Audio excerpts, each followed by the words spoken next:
take a sip of your drink, and then we'll be off.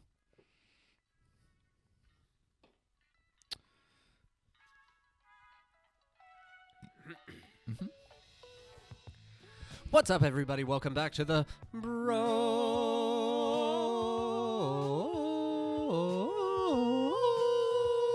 Read This Book podcast. I'm your host, Steven. And I'm... Whoa. Oh, I forgot my name. And I just forgot whether or not I said both names. And I'm your other host, Matthew Meadows. Yes. Yes. And welcome back to our show where we talk about books and life. Yeah, we're going to do that. How's it going, Steven? It's going pretty darn well. Mhm. Last few days have been a lot of fun. Your wife's birthday was this week? My wife's birthday was this week. We had a very happy birthday. Yeah. We had a wild party Yeah. where we watched the Clue movie Yeah. and played the Clue game. Matthew's first time watching the I had Clue never movie. seen the Clue movie, and I had only played Haunted Mansion Clue. Oh. So- Which sounds like a pretty fun clue. And guess who won? Me. Yeah, you did. Yeah. First time playing, first time winning. I love to win. Let me tell you what I've been reading. Okay. Yeah, please do. All right. Actually, before we do that, Uh-huh. I want to talk about something that I've been watching. And we've Okay, talked about this a lot. Let's But go. I want to get into this before we start the show. Yeah. The Fallout TV show. Yes. Oh, So my goodness. good. I'm such a huge Fallout fan in general. Mm-hmm. I never would have expected it to be so good. Yeah. It is honestly it's the perfect adaptation, and I'm not going to say that, but it is as close to perfect probably as you can get. Yeah. So if you're watching this, listening to this, and you like Fallout, or if you don't, Steven's never played the games. Yeah. And he loved the show. Yeah, it was fantastic. You don't have to know anything about the Yeah. games to understand what's going on in the show. Yeah, and if you do know about the games, it makes it so much better. Yeah. Like, because you get, like, little references and stuff. I've been talking to everybody about it. I made a post on my Instagram about it. I was like, everybody go watch this thing. Yeah, you're like the Jehovah's Witnesses for Fallout. Have You're you heard the about Fallout our... Witnesses. Do you have a moment to talk about the greatest best show TV I've ever seen? Yeah. And so it's funny, the Last of Us TV show is really good as well, and that's based on a video game. Mhm. So I wonder what's going on, like why video game movies or video game shows are becoming better. Probably because they sucked for so long. Yeah. Well, like, you don't know how to make, like, I think people steered away from doing fan service and, like, we want to tell a story and, like, this whole thing. But, like, I feel like people got way too focused on trying to capture the feel of gameplay in movies for Yeah. a long time. I'm thinking like early to mid 2000s Yeah. adaptations specifically. yeah. And less tone focused. Yeah. The Fallout, the tone of the Fallout show is spot on. Yeah. They absolutely nailed it. But I think you're right. It is excellent. It's though. excellent. And, like, Would recommend. I'm going to watch it again. Yeah. For sure. Especially, like, as more seasons are announced and all that. Yep. Hopefully, which will happen, I'm sure. There's no way it won't, because it's doing very, very well. Oh yeah. And it's just nice to have a TV show that's like it's so good that you will rewatch it Mm-hmm. just on its own. I've because already it was so watched. good. I've already watched the episode 8 twice. Oh, nice. Like, because I had to watch like specifically the ending of episode 8 again. Yeah. Because it's so good. What I've been reading though, so I finally finished Mistborn. And we're gonna be talking about that. That's what I'm gonna talk about today. Yeah. Because I have a lot to say about it. I also picked up. I had an ARC copy of 1 by 1 by Frida McFadden. Really enjoyable kind of mystery thriller. That was your first Frida McFadden, It was. right? It was. And She's kind of like her own mini genre now. yeah. Yeah. Hey. A very loud noise outside. It's been a lot of four-wheelers today. I wish I didn't do that. I wish I could go back and take that back. Ride four-wheelers? No, make that noise. Oh. You Um, can go back and take that back. I'm not going to. She has a really interesting way of writing Yes. that I think makes her stories both predictable and unpredictable. Mm-hmm. Is the best way I can say it. It was like I had like 75% of it wrong. Yeah. Like, but there was a part of it that I did have right, and I think that Yeah. that gives you this sense of like, accomplishment, kind of. But Dude, also, you need to read Never Lie. I will. You would love it. I will. Yeah, especially now that you've read one of hers Mm-hmm. and you know you like her writing style. Yeah. It's like I said with that one. You think you know what's going to happen like 2 or 3 different times, Yeah. and she misleads you every Yeah, time. and that's what I look for in like a mystery. Yeah. It's like I want to be led astray. Yeah. Run amok, bamboozled. Yeah. So that's a Stephen A. Smith quote. I don't know if you are familiar. And then I read The People We Meet on Vacation by Emily Henry, and that's like a fluffy romance. I was gonna say I've heard a lot about it. It was okay. Cool. Yeah, I really enjoyed it for like 75% of it. Yeah. So the whole like premise is that there's these 2 best friends, and they used to go on vacation every year with each other, and then something happened and they stopped. And the whole book is building up to this moment where you figure out what happened, and then it was so anticlimactic. Yeah. It was like I guess that kind of makes sense, but you guys were best friends and didn't talk for 2 years because of this thing. Yeah. And it just feels very forced. And the ending feels really rushed. Gotcha. I love like a rom-com though. Me too. Like I love a romance. And it's done well for most of it in the book. Yeah. And I've heard that it is her weakest book for sure. Okay. So there's a couple other books by her that I want to check out. Because they're just fun to read. Yeah. Especially when reading like Brandon Sanderson, like of Yeah. these huge, dense, heavy hitting books. Something light. Something fun. But yeah, man, that's pretty much all I've been reading. I'm currently reading Warbreaker by Brandon Sanderson, and hopefully gonna finish that up tomorrow, Wednesday. Okay. Yeah. And then I'm going to jump in to the Stormlight Archive. Nice. Big old boys, right there. Tell you what, You hit the Target sale on that one, right? I sure did. Yeah. Yeah, circle sale. So it was buy 2 books, get 1 free. Just wild. So I got 2 books. I got I already had Way of Kings, which was the first book. Okay. So I bought 2, 3, and 4. And there's a novella in there. And I had to buy that one because they would only ship if it was above $35. Oh. So I was like, I bought that as well, but I still got one of them for free, and I was going to buy them all anyway. Yeah. So I'm not like pressed about it. Still a good deal. And I'm going to be selling a lot of my books in the next couple days. All your hardcovers. All my hardcovers and some other ones actually. Keep me posted on what you're selling. I will. I might get more. Yeah. I will. I'll let you know. But yeah. So that's what I've been reading. Nice. It's been good. It's been nice to have like some meaty books to read. I love. Plowed through Mistborn. Dude, I did. I'll talk more about. You'll talk about. I'll talk more about that in a little bit. What about you, man?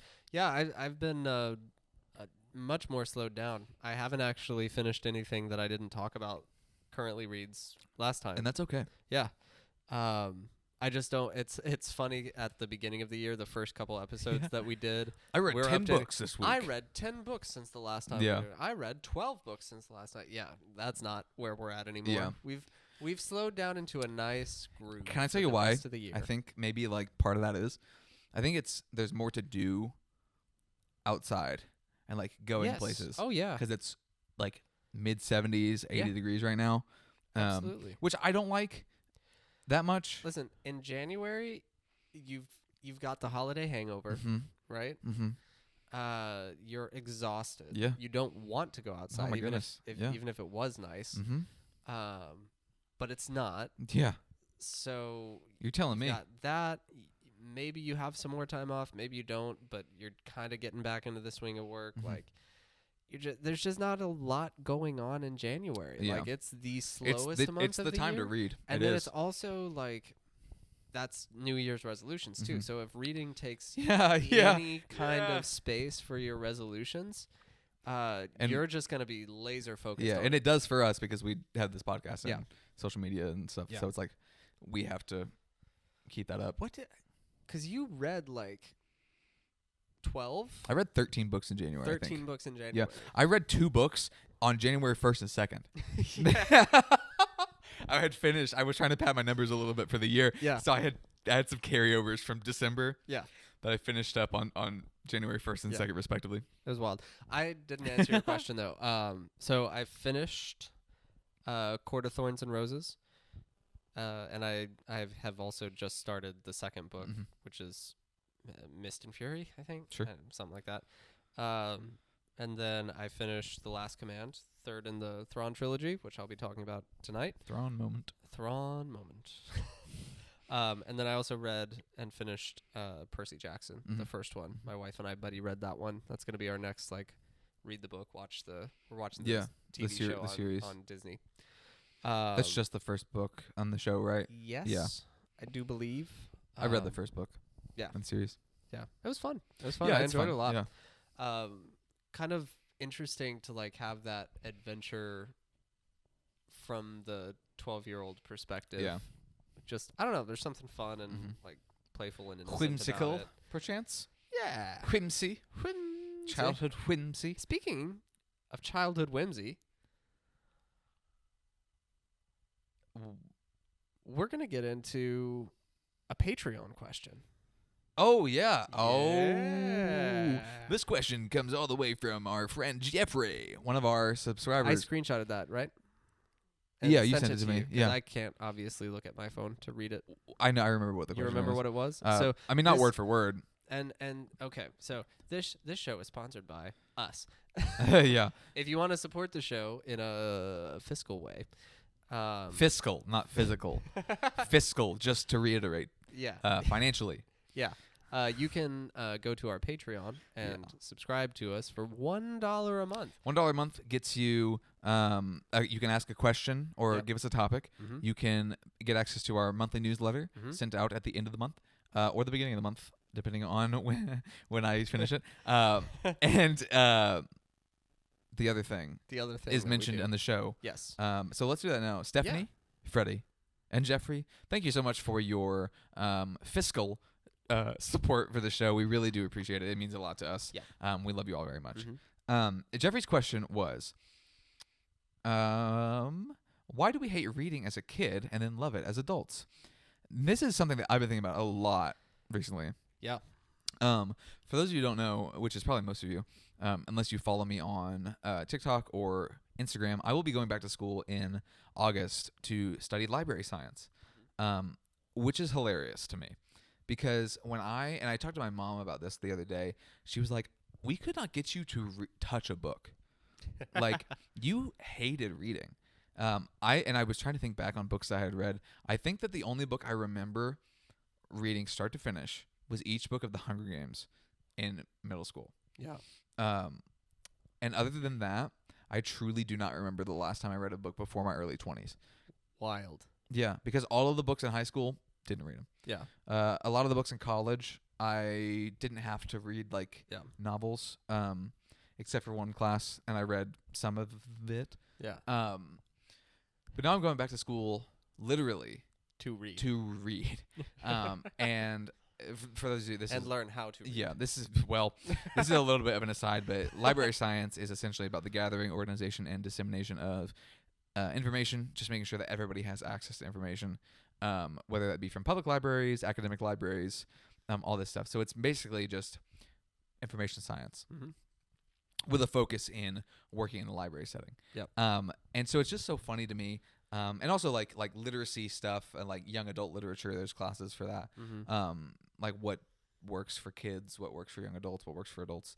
And so just the fact that my life at this point revolves around books.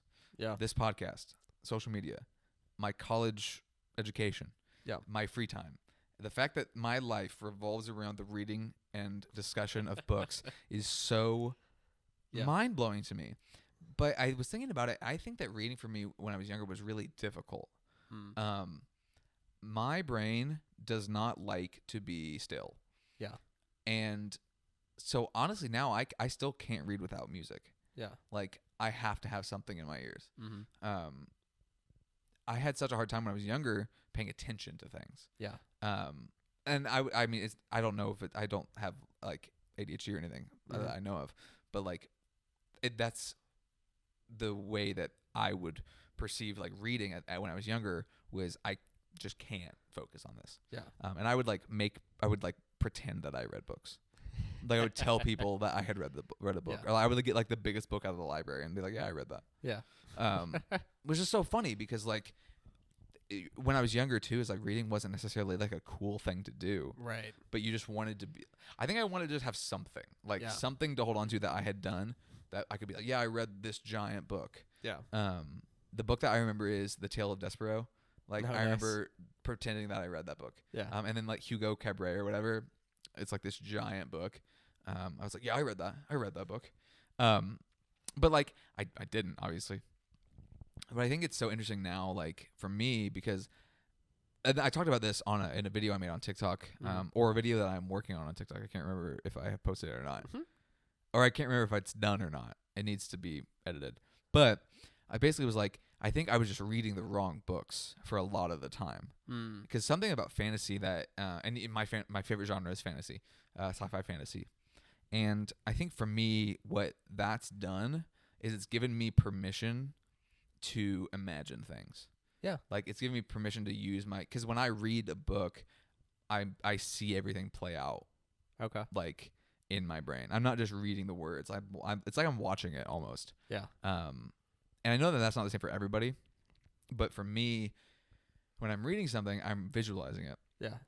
And so when I was reading like self-help books or whatever, because I thought that's what I was supposed to do when I was 18, 19, like when I really was trying to read, you just can't do that in the same way. But like with fantasy and sci-fi, you really get permission to be creative. Yeah. And that's honestly changed my life. Like to be so for real, it's like my life is so different now because I read so much. Yeah. And it's just given me an outlet a lot of times to create on the heels of I've read this book. Here's what I think about it. So I think for me, like a big part of why I like reading as an adult so much is it brings back a sense of wonder that I didn't necessarily have a way to. Video games were the way that I got that when I was younger. Yeah. This sense of I'm doing something, I'm watching a story, I'm hearing a story, and it's clicking for my brain. Yeah. And so I think it's given me back that kind of childhood feeling. Even when reading something really heavy, it's like I'm still going through the motions of creating an image in my brain and watching it happen. Yeah. So it's just interesting, and I think that's a great question from Jeffrey because that is I think the experience of a lot of people. Yeah. I definitely had a similar feeling with just concentration and attention. And it depended on the book because sometimes I read more than you seem to have, but typically like age appropriate stuff. Sure.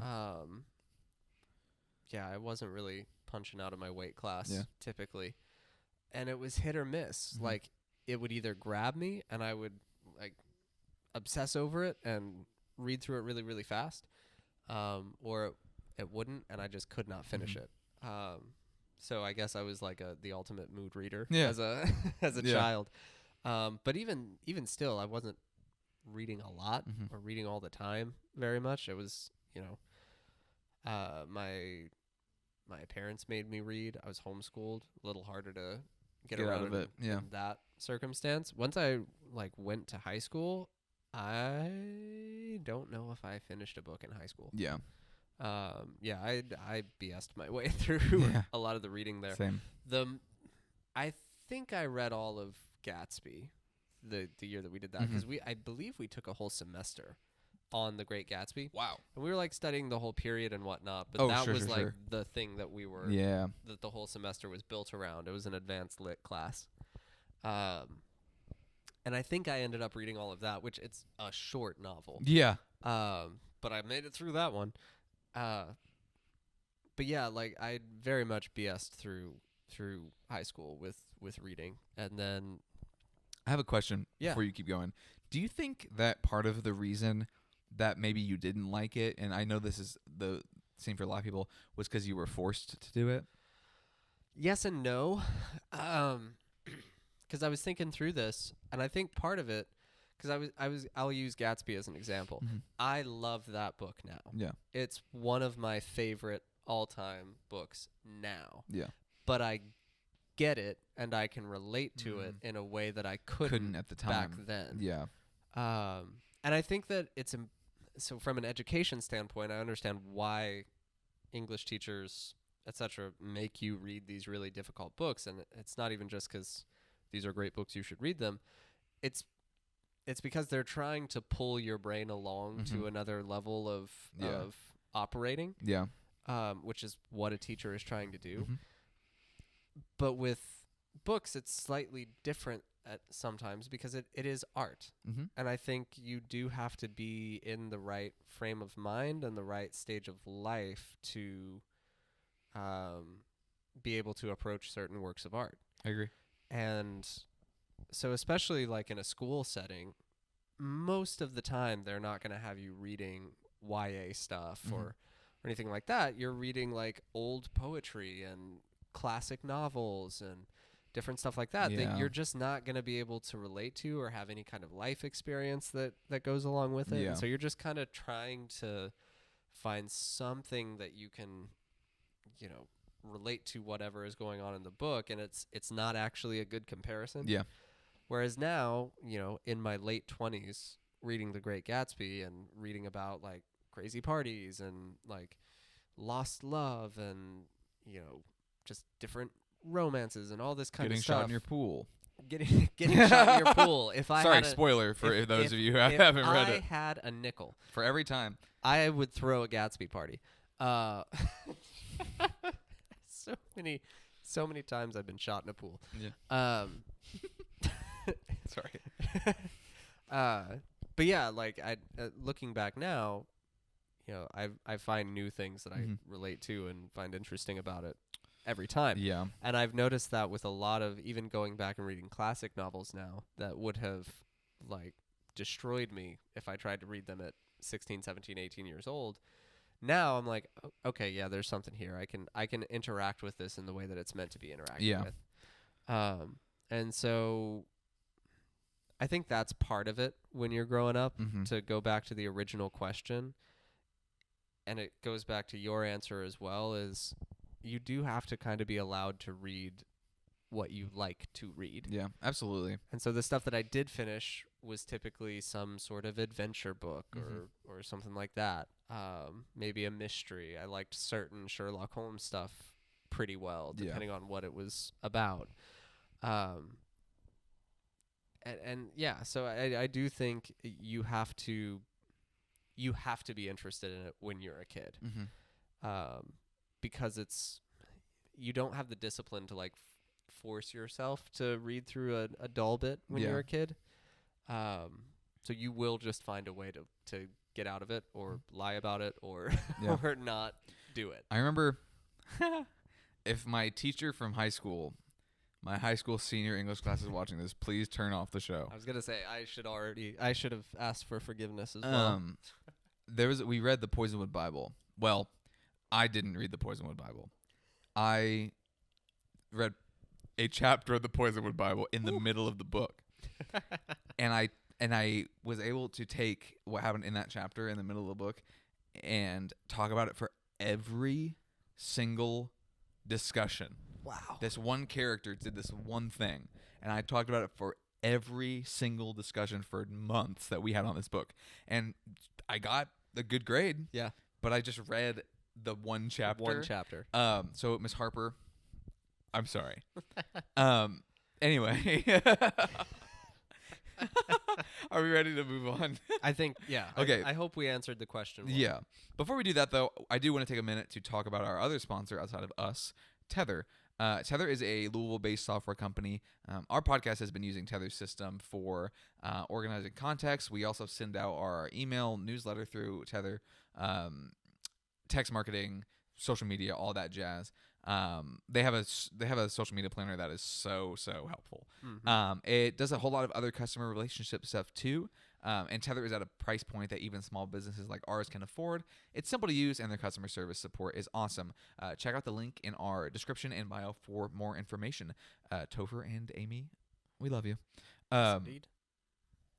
You want to get started on your books? I think we should. Okay. Yeah. I think that's a good idea, Steven. Yep. I'm glad you had that idea. Yeah, me too. That's me. I'm what the if idea we talked about here's a crazy idea. What if we talk about books on this show? What do we do a podcast about? That was how that conversation went, I think. It is, yeah. What could we talk about? We want a podcast. What could we do? Mm-hmm. And then our lives changed forever. Yeah, in the Stephen and Matthew cinematic universe. Yeah. The SMCU. Yeah, that's really not that bad. Yeah. Yeah, this is the year of Matthew and Stephen, though. It is. That's what the people are we have saying. a bit currently. It's not really a bit. It's just like It seems to be true. It seems to be true. Every time something good happens to either of us, we just text each other and be like, "That's why I keep saying that it's the year of Stephen and Matthew. It's the year of Matthew and Stephen," and it's funny every time. Yeah, I think it's so funny. It hasn't gotten old. We have so many of those. So many bits that are all funny to us. We need to start like clipping them and saving them. I think so too. Put it together at the end of the year. I wish that we could have a way to have the Snake Eyes bit on this show. But that's one of our longest running gags. Yeah. Essentially, anytime anybody rolls anything in a dice based game, you just say Snake Eyes. No matter what it is. Somebody rolled. We played Clue the other day, and somebody rolled a 5 and a 1, and I was like, Snake Eyes. But you have to do it at the right time, or else it gets annoying. Apparently, is what I've heard. That's what all of the people who have ever played. That's been the feedback. The feedback has been So we're. Yeah. I mean, art's often misunderstood. So I get it. Tell me about your books before we get off the rails.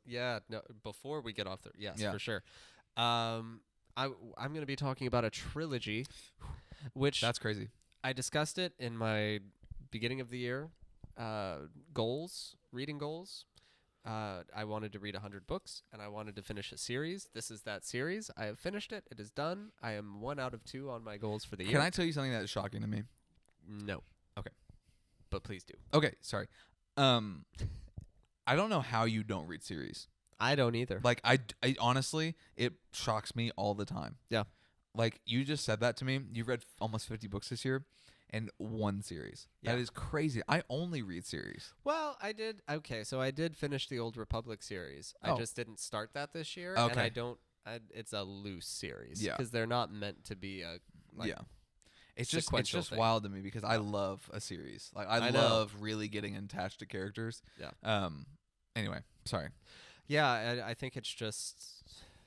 I know we've talked about that before, but it just is interesting to me. Yeah. So this that I'm talking about is the original Thrawn trilogy from the early '90s, written by Timothy Zahn, which is kind of like I would say he's in the holy trinity of Star Wars. Mm-hmm. You have like George Lucas. Liam Neeson. He's just in the Holy Trinity. Oh. Yeah. But yeah. So he's very, very, very popular. Mm-hmm. I think I mentioned in my review of these. This is probably the most popular Star Wars thing. I was just about to say the movies. Yeah, I was just about to say that this is the one that I've heard the most about. Yeah, and it for good reason. Yeah, and part of it was the timing. So it came out. I don't know, 10 years after the last Star Wars movie came out in the original trilogy, Return of the Jedi. 10-ish years, a little less. And so people didn't know if Lucas was going to make the prequels or if he was going to continue them at all or if it was just over. Mm-hmm. So these kind of filled the gap. Yeah. And there wasn't a ton of like Star Wars expanded universe stuff at the time. There were a few novels and games and stuff, but there wasn't a lot. And this was kind of what changed the game, and there was an explosion of Star Wars material, like non-film Star Wars material after this. So it really like paved the way for everything Star Wars that wasn't the films. It is shocking to me how many Star Wars books there are. Yeah. And then now a lot of that expanded universe stuff, which is now organized into legends, is paving the way for Disney Plus shows and further movies and stuff like that. And that's a whole other topic of they kind of get butchered sometimes, but it's not for this show. Yeah. No. That's our other podcast. Yeah. Oh, that'd be wild. Bro, watch this thing. That's not bad. That's not bad, actually. We should write that down. Yeah. But anyway, so this is as impactful to non-movie Star Wars material as the movies were to like movies in general. Yeah. I would say, big deal, and they are incredibly well written. Zahn does an incredible job of taking the characters from the original trilogy, because you're following like Luke Skywalker, Han Solo, Princess Leia, Chewie, like all your favorites from the original. Yeah, exactly like that. You've made a lot of great sound effects on this episode. Thank you. Yeah. I really appreciate that. Thank you. Thank you for your service. But yeah, so you've got all your original trilogy characters that you're familiar with, and they're the main characters. They're not relegated off to the side. And he does a great job of like finding their voice from the films, but also building on it. I've always wondered about that. Yeah, so they very much feel like lived in. They feel like the characters that you already know from those movies, but a few years older. And it's only taking place a handful of years after Return of the Jedi. And essentially what's happened is a Grand Admiral from the Empire. Can I guess who it is? Thrawn. It is. Yes. He has returned with some ships from the unknown regions, which is where the Emperor had him working. And so that's a very unexplored area in Star Wars. There's not a lot about it. And even in this, it's not really talked about much. It's just like, hey, he was out in this part of deep space that we don't talk about, doing Lord knows what. Yeah. But anyway, so he comes back and notices that there's a rather large Empire vacuum, being that the Emperor is dead and whatnot. So he's like, all right, that'll be me. And he basically puts together a plot to destroy the New Republic and reestablish the Empire. And the interesting thing about it that you don't really think about after the final movie is there would be a power vacuum. Like, you don't just have a tyrannical government that has the entire galaxy under its control, and then they're gone, and suddenly all of them just fall in line into a system of government, and it all works out. Like, the Republic's still trying to get worlds together into their group, and the Empire still has worlds under its control, which is wild, and you never think about that, but they still have... There are still stormtroopers, and there are still ships, and there are still, like, the Republic is still very much at war after Return of the Jedi. And so that's really fascinating. A Star War. A Star War. And it's pretty close to over, I would say, until Thrawn comes back. And then that just completely shifts things around. Thrawn is maybe the best villain in all of Star Wars. He's really absolutely one of the most interesting. Okay. And likable. Because he's not like the Sith Lords who are like driven by rage and lust for power and all that kind of stuff. Like you very much get the sense that he does it for love of the game. Sure. Like, he's a tactician. He loves planning out battle. And the cool thing that you learn about him early on is he plans how he's going to fight his opponent by studying their art.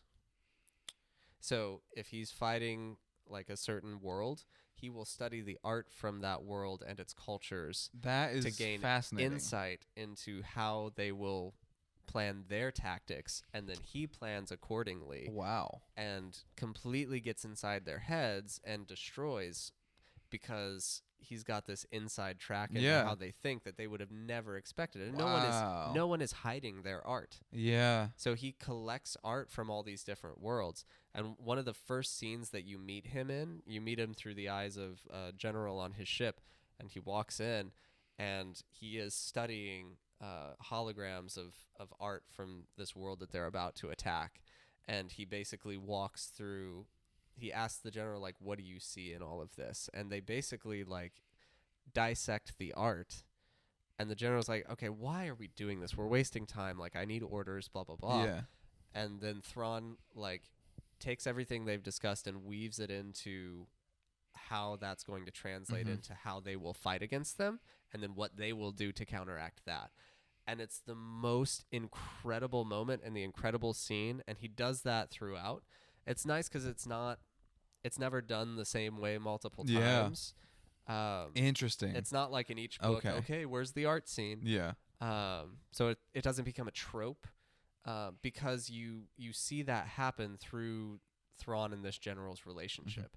And so the general character kind of grows, and he becomes a better tactician. Yeah. And they have like evolving conversations about these battles and about these worlds and about these people, even about the ethics of what they're doing throughout the whole thing.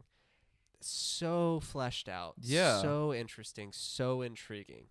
And it's cool because, like, even if something goes wrong, like in the first book, he very much goes out of his way, Thrawn does, he very much goes out of his way to be like, you made a mistake and you're expecting me to, choke you, like, shoot you.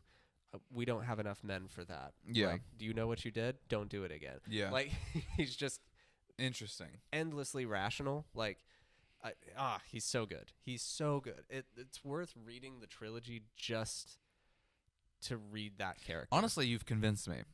Like, it's fantastic. You got me with the art thing because that's so intriguing to me. Yes. Yeah. I didn't know anything about that going into this, and it hooked me. Yeah. And it's very early in the first book that you get that. Now, so I've asked you this a couple times. Mm-hmm.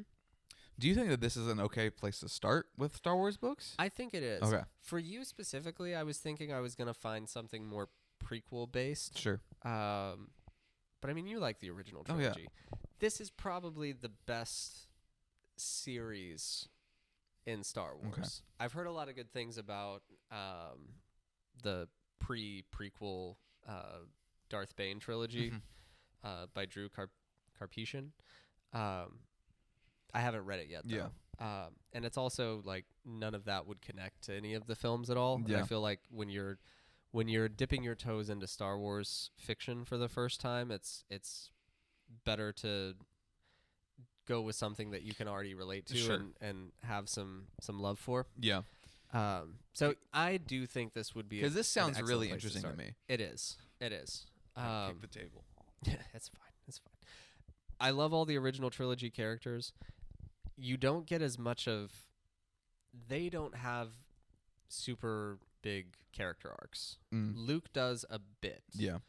And Leia does a bit, but who they are and how they're going to operate, that's already been formed in the original trilogy. Can't deviate too much from that. Yeah, so they are kind of like heroes in the story, and there are other good or gray characters around them that you're watching them change and them progress. And probably the biggest one is Mara Jade, which I don't know if that's a name that rings any bells. It's a name that rings a bell, but it's not a name that I could place. She's a big deal in expanded universe stuff. And essentially her setup as a character, you meet her and she's working with a smuggler.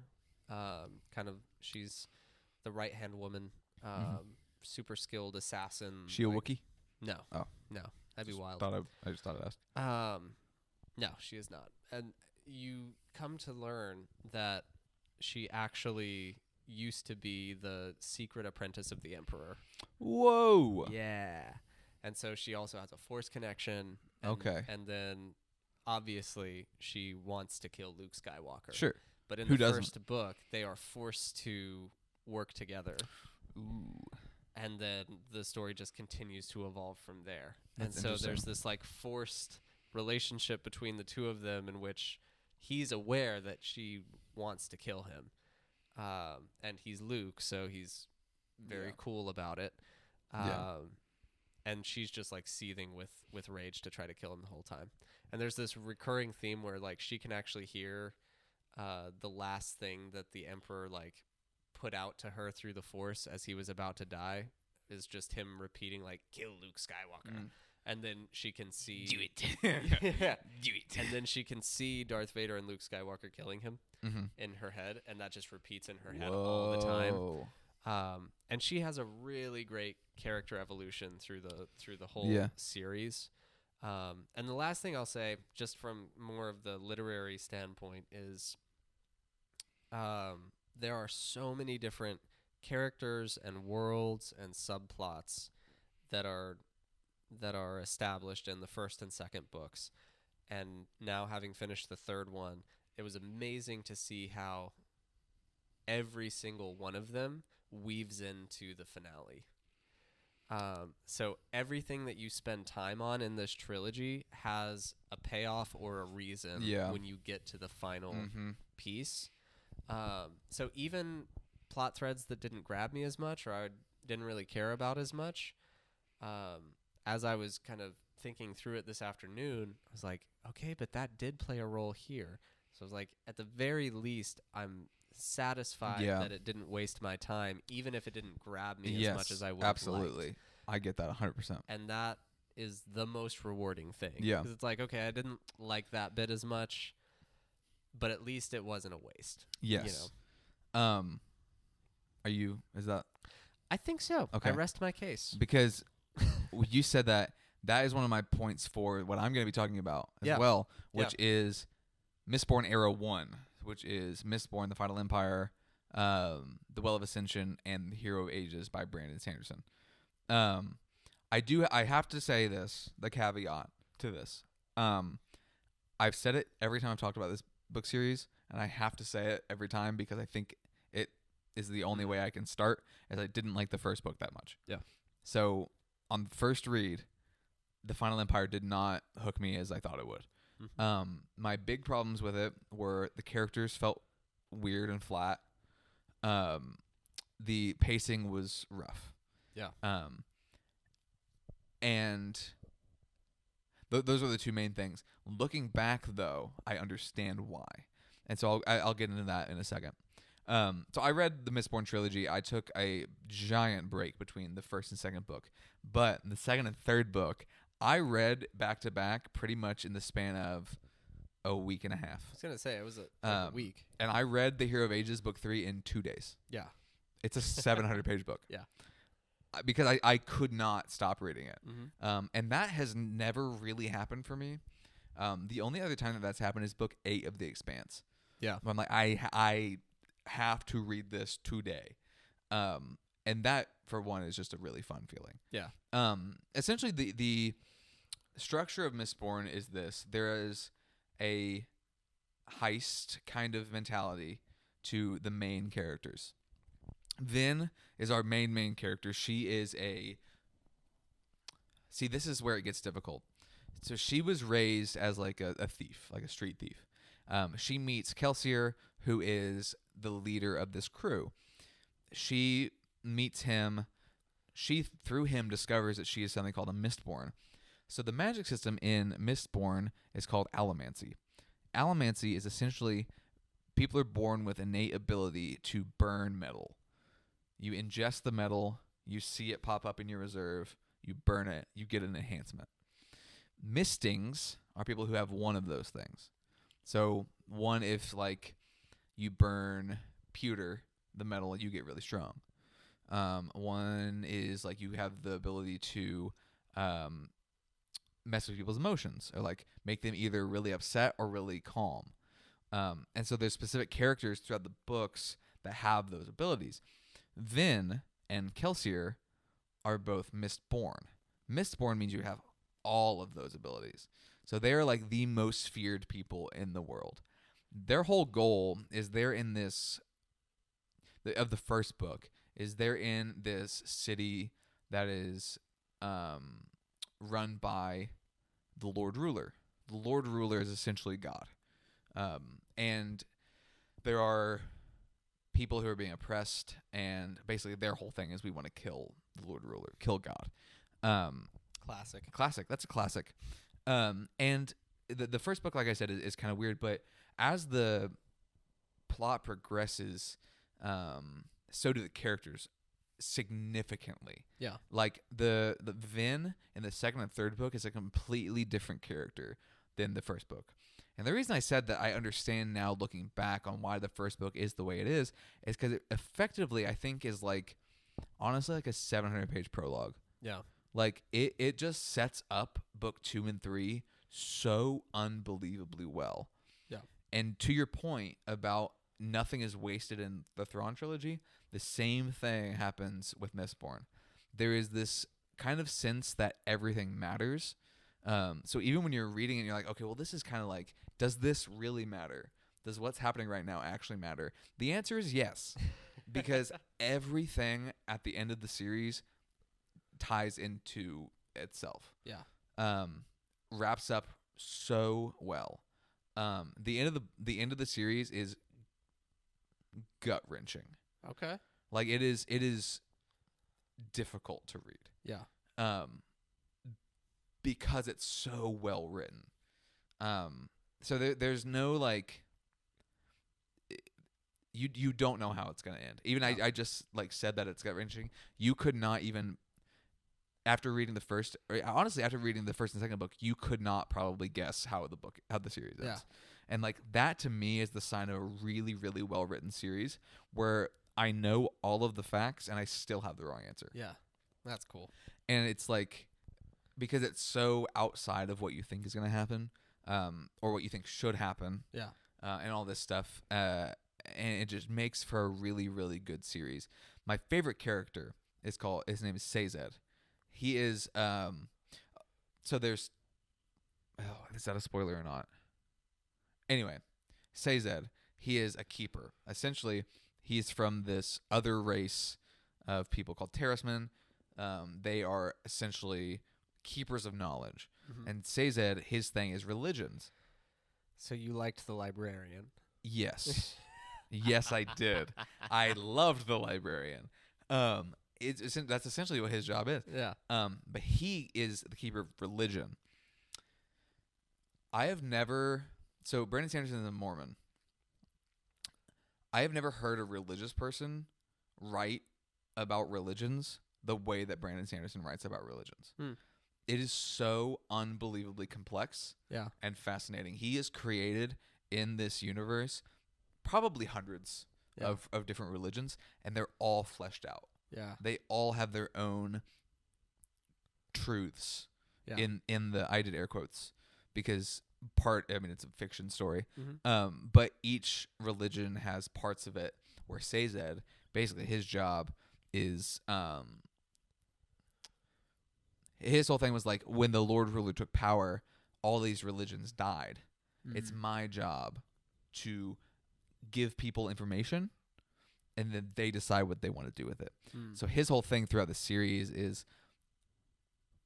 here are the religions that have existed. What is the right one for this time, for this moment? What would give this person like clarity? What would resonate with this person? And it is so unbelievably well written. Yeah. And even like, so the Sanderson, this is a tangential a little bit. The book I'm reading by Sanderson right now is called The Warbreaker. There's a character who is a god, quite literally, is a returned god. And he's like, you know what? I don't even believe in this. What am I doing here? Like, why am I here? Yeah. Because essentially, if you die in an honorable way, deemed honorable enough, you can come back as a god. Yeah. He's like, I don't even believe in God. Yeah. Like, what am I doing here? And that's fascinating to have a god who doesn't believe in himself. But so get back to Mistborn specifically. Sazed that just sounds like Percy Jackson. Kind of, yeah, kind of a little bit, But Sazed is my favorite character in the book, in the series, and he just is always very much the. And so Elend is the other character. He is a royal person, or like a noble person, and essentially Kelsier, Vin, and their crew hate the nobility, like despise the nobility. And then Vin meets Elend, and they form like a relationship. Yeah. I really don't want to get too much into the plot because I deem every bit of information a spoiler. Yeah, you really do. Probably to a fault. Maybe. But I'm glad you went into religious guy character name. Sazed. I'm glad. Or Sazed. I don't know. I don't know. I didn't even know his name. I'm glad you went into that piece though, because that might have convinced me to read it. Because so here, let me tell you another thing about it. He goes on this thing too, where it's like he kind of realizes his mortality at one point, and he's like, "Well, what do I believe? Yeah, I have all of these things. What do I believe about any of this?" Yeah. And so even though he is like this keeper of knowledge, keeper of religions, he's like, "Oh man, I don't know. Yeah. If any of this is true." And so he has this like faith crisis, which is fascinating. And then there's like characters who are atheists, Yeah. In the book, but then they become kind of like, well, maybe like, because as things kind of continue to get worse and devolve, Yeah. they're like, well, maybe there is something that's going to help me here. And it's just really that to me is one of the most interesting pieces of the story, is they're just people trying to figure out how to live. Yeah. I think the thing about a well-written story is that it captures what I would say is one of the great truths of life, is that life does not allow dogmatic people. Life will challenge your dogma in any faith. Yeah. And you either have to turn a blind eye to some things and not reckon with some things in order to continue believing exactly the way that you believe, or you have to allow for some paradox to happen. Yeah. And that's regardless of your religion or regardless of your atheism, I would say. Yeah. Because I think even when you watch I've not seen very many people who died atheist. Like, Yeah. I think everyone gets a chink in the armor of their atheism at some point. Maybe, yeah. And I think most people, even when you talk to like old Christians or old Muslims or old any faith, Yeah. they will tell you, here are some of the things that I like clung to hardcore in my 20s and 30s and 40s, or like, here are some of the things that I raised my kids with and in that I don't even that I no longer believe anymore. Yeah. And see the error of in practice, or like, you know. When I think that and I just, a good story will draw that out and respectfully communicate that. Yeah. I think part of what you're saying, there's so much like character development in this story around that same thing, not even on the religion side, but just like, here's what I believed about people or about myself. Yeah. Here is what I'm seeing. How do I either make those two make sense together or change my thinking for this new thing to be true? Yeah. And so it's like that to me, Vin specifically, Vin and Elend, who are or maybe the two main characters, I'd say. Vin and Elend have both these really interesting character arcs where they are no longer the person that they were, and they're better for it. Yeah. Like, do you remember when we talked about The Hobbit? Yeah. When I said something along the lines of Bilbo doesn't change as the story goes on, but he grows? Yep. Same thing. Yeah. They have to reckon with, I am still this person, but here is what I know to be true about myself and about the world. And it's like, anybody who grows in life has that moment of like, I am still this person, or maybe I'm not this person anymore, but I am taking all of that on to be able to be a fully grown individual, fully grown at any given time, because you never stop figuring things out. But I think, like, I don't know, man. It's a really good story on just the fantasy level, but it's also a really good story on the human level of, I relate to this. Yeah. I've never tried to kill God, but like, I get the struggle of the personal struggle. Sure. As well as like, man, there's really poor people having a really hard time, and there's really rich people who are really rich and have a great life. That feels wrong. Yeah. Like, that feels not right. Yeah. So there's even that element of the story too, where it's like that, and even like when it gets fixed, allegedly, things still, the poor people still are like, we liked it how it was. No, you don't. You have just been oppressed for so long that you don't know any other way to function. Yeah. And like, that's a real thing too. Yeah. I don't know, man. It's a great story. Even on the fantasy level, it's really good. But on the, like I said, on the personal level, as a human being, as a human myself, I think a long time human. Yeah. Yeah, man. I think you'd enjoy it. Yeah, it's a commitment. I think I'm pretty well sold, actually. Yeah, and we can talk more about like the magic system, because no, say less. Could not care less about the magic system. Well, I'll probably enjoy it when I read it. Well, but like that kind of thing never Really? Yeah. You're not. I don't know. You're not like me. No, I'm not. Yeah. Because the magic system for me was what sold me on it. Yeah. When I first heard about it. Yeah. No, that was the least interesting thing Really? that you've told me about that book. Really? Yeah. Okay. And I'll probably enjoy it and get into it. Because it's really fascinating. That is so there's never 10 be the different selling metals, point. and Don't each do of it. them they Don't do it. this Don't do their it. own thing. You're losing and your case. You're losing your case. And then there's two other types of I'm gonna magic. change the that numbers. no. There's two other types of magic that also involve metal, but a different way, and it's all I have two important questions. Yeah. One, when did these come out? Roughly. Did I don't know. Early 2000s? Decade? Early 2000s. Okay. 2010s? Oh, okay. So they're not that old. No. Okay. All right. That's fine.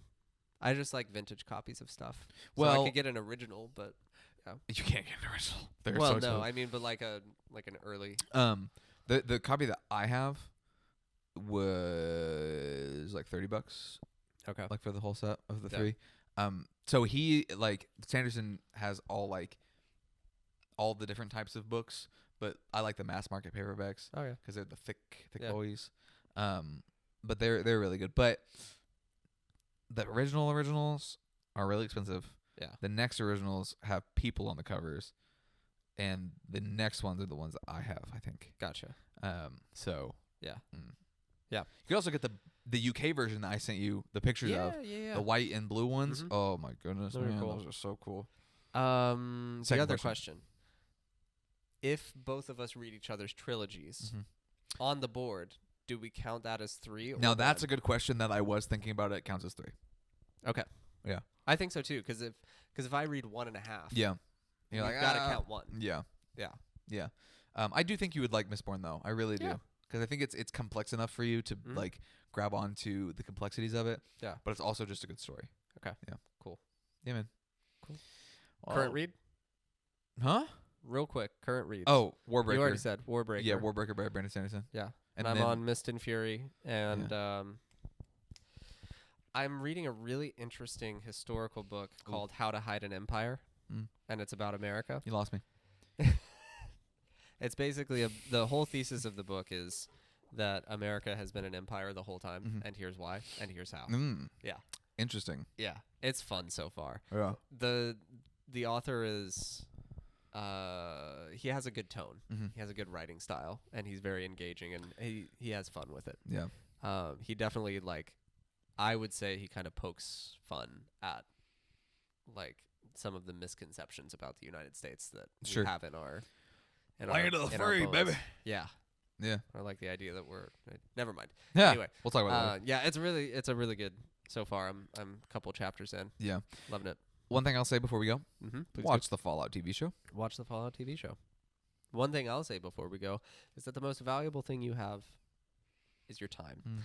And we would like to thank you. I feel like we spent more than 55 minutes. Maybe on this episode, yeah. Yeah, it's very Maybe. possible. Maybe. So thank you for going the extra mile with us if you did. If you're still listening at this point in the show, which I know I will be, but I don't know about anybody I else. won't be. Thank you. Really appreciate it. And even if you just listen to the bits and pieces that were interesting to you, thanks for popping in. If you found us through Matthew's socials or my socials, especially me being a rookie to the Bookstagram community, if you I'm a veteran. if you caught a link on my page and are checking it out, thank you so much. That is so cool. Really appreciate it. Please reach out and let me know that you listened, because That is the best thing in that the would world. make That makes my me so happy when day. that happens. It's a good feeling. But anyway, thank you so much for listening and blessing us with your time. We really appreciate it. And I think at this point in the show is when we would say, Now Now this is is podcasting. Go watch the Fallout TV show. please.